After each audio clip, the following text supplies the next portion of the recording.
Hey guys, welcome to the B Nerd. तो I hope कि आप लोगों ने अभी तक Thor Love and Thunder movie देख ली होगी, और अगर नहीं देखी है तो मैं पहले ही बता दे रहा हूँ कि इस वीडियो में थॉर लव एंड थंडर से रिलेटेड काफी हैवी स्पॉयलर्स होने वाले हैं। और इस मूवी के बारे में मेरे जो भी थॉट्स थे वो मैंने अपनी रिव्यू वाली वीडियो में बता दिए हैं। अगर आप लोगों ने वीडियो चेकआउट नहीं किया तो लिंक ऊपर फ्लैश हो रही होगी, जाकर एक बार देख लेना। तो स्पॉइलर फ्री रिव्यू के बाद अब बारी है स्पॉयलर्स के बारे में बात करने की, क्योंकि ये मूवी देखने के बाद हमारे मन में कई सारे सवाल हैं, जैसे कि नेक्रोसॉर्ड कहाँ से आई, या फिर इटर्निटी क्या चीज है, और जेन फोस्टर म्योलनिर को उठाने के लिए वर्दी कैसे हुई, और भी बहुत कुछ। तो मूवी की शुरुआत होती है गॉर द गॉड बुचर के ओरिजिन के साथ, जहां हम देखते हैं कि उसके प्लेनेट में सब कुछ खत्म हो चुका है और गॉर के जितने भी प्रजाति होते हैं वो सारे के सारे धीरे धीरे करके मर रहे हैं। और गॉर कॉन्टिन्यूसली गॉड से प्रे करता है कि कोई उनकी मदद करे, लेकिन कोई भी गॉड उनकी बात नहीं सुनता। और आखिरकार गॉर की बेटी, जिसे वो बहुत ही प्यार करता था, वो भी मर जाती है। उसके बाद हम देखते हैं कि वहाँ पे दो गॉड्स में लड़ाई हुई है। उसमें से एक गॉड गॉड ऑफ लाइट होता है, जिसे गॉर और उसका प्लेनेट के लोग पूजते थे, और दूसरे गॉड का नाम तो नहीं बताया गया, लेकिन उसके पास ऑल ब्लैक नेक्रोसॉर्ड होता है। तो अगर बात करें कॉमिक बुक की, तो कॉमिक्स में जिसके पास नेक्रोसॉर्ड था वो असल में नल होता है, और नल जितने भी सिम्बियोट्स होता है, वेनम, कार्नेज वगैरह, उन सबका गॉड होता है। तो कॉमिक्स में क्या होता है ना कि वो दोनों गॉड्स आपस में लड़ रहे होते हैं, और वहीं पे गॉर को नेक्रोसॉर्ड मिल जाती है, और तब उसे रियलाइज होता है कि गॉड्स एग्जिस्ट करते थे, लेकिन फिर भी किसी ने उनकी मदद नहीं की, और वो इसी बात से बहुत ज्यादा गुस्सा हो जाता है और उसी नेक्रोसॉर्ड से दोनों गॉड्स को मार देता है। लेकिन इस मूवी में थोड़ा सा अलग दिखाया गया है। इस मूवी में हम देखते हैं कि जिसके पास नेक्रोसॉर्ड होता है उसे गॉड ऑफ लाइट ने पहले ही मार दिया है, और वहां पे गॉर को ये बात रियलाइज होती है कि जिस गॉड को वो लोग इतने सालों से पूज रहे थे, उसे उनकी और उनके लोगों की कोई फिक्र ही नहीं है, क्योंकि अगर फिक्र होती तो उनके लोग और उसकी बेटी अभी भी जिंदा होती।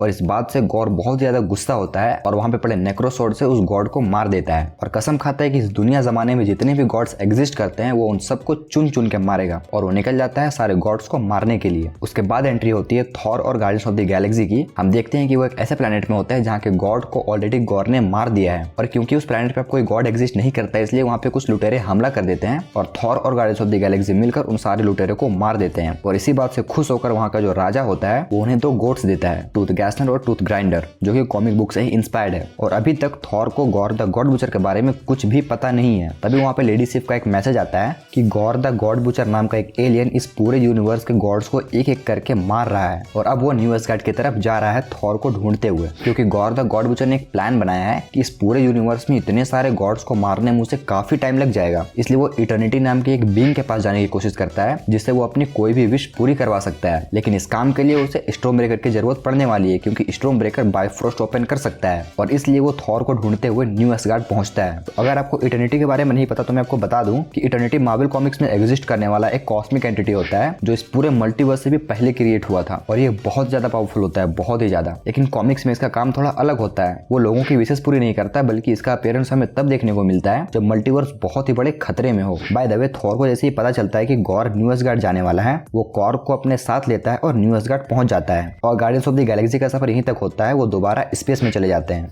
इसके बाद हमें जेन फोस्टर के कैरेक्टर को दिखाया जाता है, और हम देखते हैं उसे कैंसर हो गया और अपने कैंसर के लास्ट स्टेज में है। वो डॉक्टर एरिक सेल्वे के साथ मिलकर इस कैंसर का क्योर भी ढूंढती है, लेकिन अनफॉर्चुनेटली इस कैंसर का कोई भी क्योर नहीं होता है। उसके बाद हम देखते हैं कि जेन फोस्टर ऐसे ही बैठकर कुछ रिसर्च कर रही होती है, अपने कैंसर का क्योर ढूंढ रही होती है। तभी अचानक उसे म्योलनिर की आवाज सुनाई देती है, जैसे कि म्योलनिर उसे पुकार रहा हो। तो तभी जेन न्यू एसगार्ड जाती है, जहाँ पे म्योलनिर के टुकड़े पड़े हुए होते हैं। अब ये म्योलनिर के टुकड़े यहाँ पे कैसे आए ये तो नहीं पता, हो सकता है कि इसे थॉर यहाँ पे रख के गया हो, लेकिन जैसे ही जेन फोस्टर उसके पास जाती है, म्योलनिर के टुकड़े आपस में जुड़ने लगती है, और यहीं पे जेन फोस्टर बनती है माइटी थॉर। और इसके पीछे का रीजन मूवी में ये बताया गया है कि जब थॉर और जेन फोस्टर साथ में रहा करते थे, तो एक बार थॉर ने ऐसे ही मजाक मजाक में म्योलनिर से कहा था कि तुम हमेशा जेन फोस्टर को प्रोटेक्ट करोगे, और ये बात म्योलनिर दिल पे ले लेता है, और इसलिए म्योलनिर की जिम्मेदारी हो गई थी कि कुछ भी हो जाए उसे जेन फोस्टर को प्रोटेक्ट करना होगा। लेकिन यहाँ पे एक प्रॉब्लम होता है कि जेन फोस्टर जब जब भी म्योलनिर को उठाती है उसे पावर्स तो मिलती है, लेकिन ऑन द अदर हैंड उसका कैंसर और भी तेजी से बढ़ने लगता है, वो और भी वीक होने लगती है। तो अगर एक तरह से देखा जाए तो असल में म्योलनिर उसकी जान नहीं बचा रहा, बल्कि उसकी जान ले रहा है। बाय द वे, इसके बाद हम देखते हैं कि गॉर अपने शैडो मॉन्स्टर के साथ न्यू एसगार्ड पहुंच चुका है, ताकि वो थॉर से स्टॉर्म ब्रेकर ले सके। लेकिन अनफॉर्चुनेटली थॉर और माइटी थॉर मिलकर गॉर को बहुत ही बुरी तरह से हराते हैं। लेकिन गॉर द गॉड बुचर अपने शैडो मॉन्स्टर की हेल्प से वहाँ के जितने भी बच्चे होते हैं उन सबको किडनैप करके अपने साथ ले जाता है, ताकि गॉर उन्हें बचाने आएगा और गॉर उससे स्टॉर्म ब्रेकर ले लेगा। और गॉर ने जिन बच्चों को किडनैप किया था उनमें से एक हाइमडाल का बेटा भी होता है, जिसके पास भी हेमडाल के जैसे ही पावर्स होती है, यानी कि वो थॉर को कहीं पे भी प्रोजेक्ट कर सकता है, अपनी लोकेशन दिखा सकता है, जैसा कि हेमडाल किया करता था।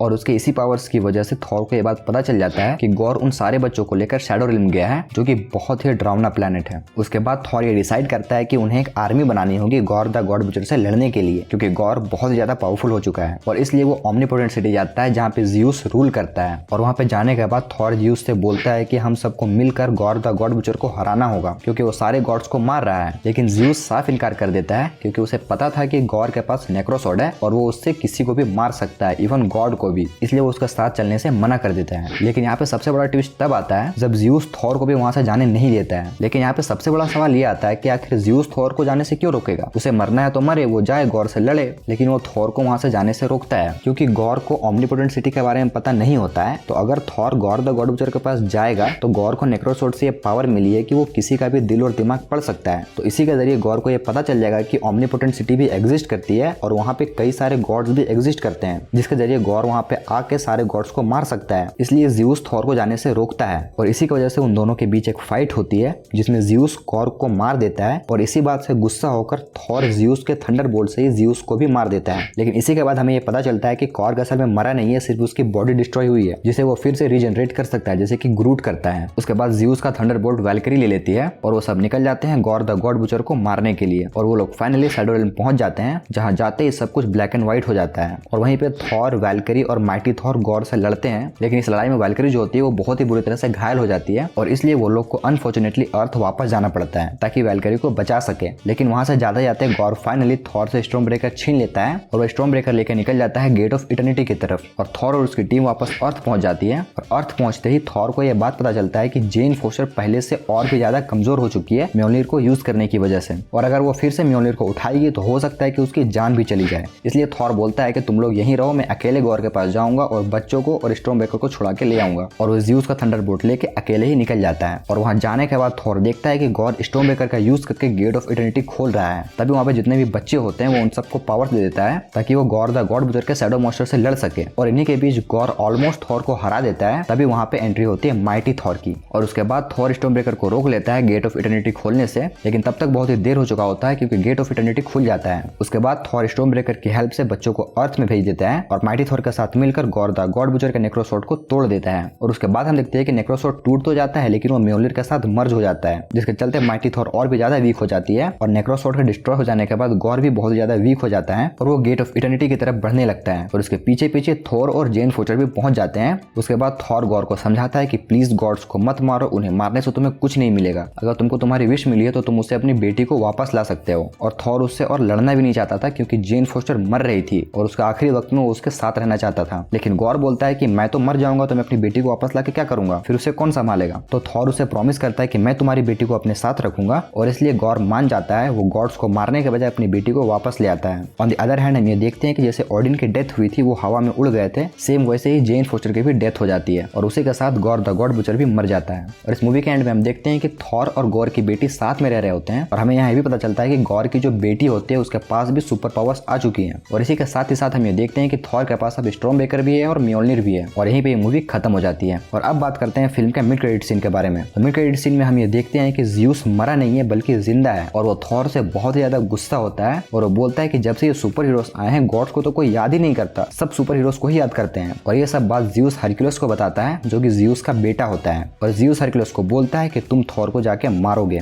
तो हो सकता है इन फ्यूचर हमें थॉर 5 देखने को मिले जिसमें थॉर और हरक्यूलिस के बीच एक बैटल देखने को मिल सकता है। और कॉमिक्स में ऐसा हो चुका है, थॉर और हरक्यूलिस आपस में कई बार लड़ चुके हैं लेकिन फाइनली हरक्यूलिस को एमसीयू में देख के बहुत मजा आया। और इसके बाद हमें एक पोस्ट क्रेडिट सीन भी देखने को मिलता है जहां हम देखते हैं कि जेन फोस्टर मरने के बाद पहुंच चुके हैं वैल्हाला। तो वैल्हाला दरअसल में एक हेवन होता है नॉर्स मैथोलॉजी के अकॉर्डिंग, जहाँ पे जितने भी एसगार्ड के वॉरियर्स होते हैं वो मरने के बाद वहीं पहुंचते हैं और जेन फोस्टर भी मरने के बाद वहीं पहुंच चुकी है और वहां उसका वेलकम करता है हाइमडाल क्योंकि वो भी मर चुका है। और कॉमिक्स में भी कुछ ऐसा ही होता है, माइटी थॉर मरने के बाद वैल्हाला पहुंच जाती है लेकिन बाद में वो फिर से माइटी थॉर बनती है। तो हो सकता है इन फ्यूचर हमें माइटी थॉर देखने को मिले और यहीं पे ये पोस्ट क्रेडिट सीन भी खत्म हो जाता है। तो गाइस ये था आज का वीडियो, आई होप कि आपको अच्छा लगा होगा और अगर अभी भी कुछ क्वेश्चन रह गया हो इस मूवी से रिलेटेड तो आप कमेंट्स में पूछ सकते हैं। तो अगर वीडियो अच्छी लगी हो तो इसे लाइक और शेयर जरूर करना और हाँ, चैनल सब्सक्राइब जरूर कर लेना। तो आज के लिए बस इतना ही, मिलते हैं अगली वीडियो में, तब तक के लिए बी नर्ड बी ऑसम।